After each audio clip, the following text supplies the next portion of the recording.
sommes ici sur une parcelle de l'exploitation, donc qui a été implantée cette année en betterave. Donc en bordure, il a été choisi de semer une bande enherbée de fétuque.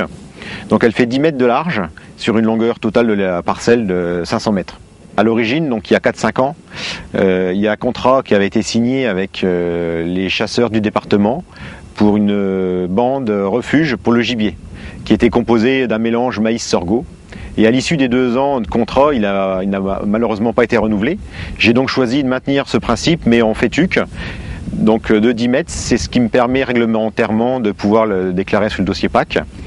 Mais en termes de biodiversité, ça semble un petit peu limité. Donc en collaboration avec la Chambre d'agriculture et la LPO, il a été choisi pour l'année prochaine d'implanter une haie.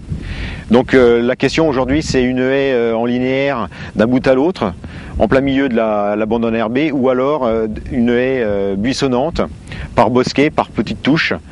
Donc le choix va être fait dans les mois à venir pour une implantation à l'automne.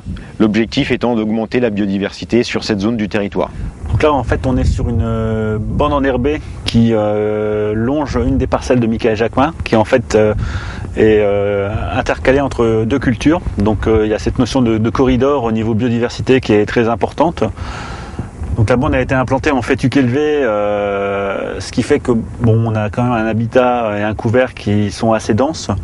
Et la biodiversité floristique est malgré tout un peu moins importante que sur une jachère enherbée un peu plus riche ou sur une jachère spontanée.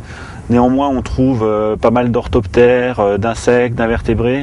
Tout à l'heure, on entendait une petite sauterelle qui s'appelle la decticelle, là, qui chante.